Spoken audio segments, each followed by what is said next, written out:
এই কার কথা বলতেছ? নামটা পরিষ্কার বলো তো, কার কথা বলতেছ?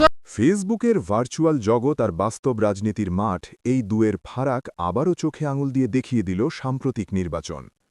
অনলাইনে মনে হচ্ছিল ইসলামপন্থীরা বড় জয় জিতছে, কিন্তু বাস্তবে চিত্রটা উল্টো।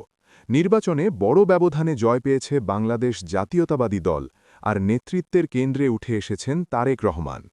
তবে প্রশ্ন হল, বাংলাদেশ জামায়াতে ইসলামী কি আসলেই হেরেছে? পরিসংখ্যান বলছে এবার জামায়াত ইতিহাসের সেরা ফল করেছে। ২০০৮ সালে তারা যেখানে সীমিত আসনে ছিল, এবার তারা শক্ত অবস্থানে থেকে সংসদের প্রধান বিরোধী দলে পরিণত হয়েছে।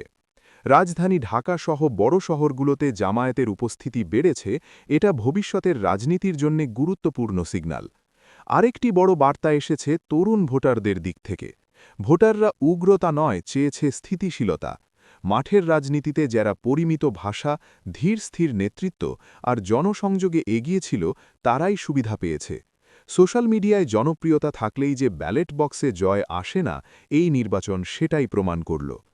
তারেক রহমানের নেতৃত্বে বিএনপির সামনে এখন কঠিন পরীক্ষা।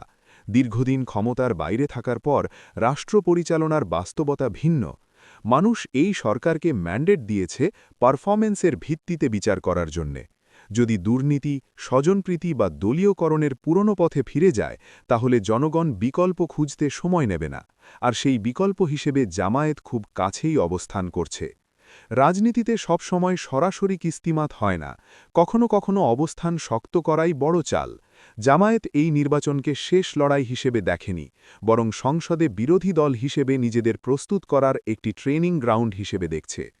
আগামী ৫ বছরে তারা সংসদে সরকারকে চাপে রাখবে, নীতিগত বিতর্কে যাবে এবং নিজেদেরকে একটি দায়িত্বশীল রাজনৈতিক শক্তি হিসেবে তুলে ধরতে চাইবে।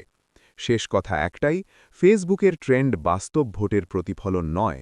মানুষ শান্তি চায়, স্থিতি চায়, কার্যকর শাসন চায়। এখন দেখার বিষয়, বিএনপি সেই প্রত্যাশা কতটা পূরণ করতে পারে, আর জামায়াত বিরোধী দলে থেকে নিজেদের কতটা প্রস্তুত করতে পারে। আগামী রাজনীতির দিক নির্দেশনা এখান থেকেই নির্ধারিত হবে।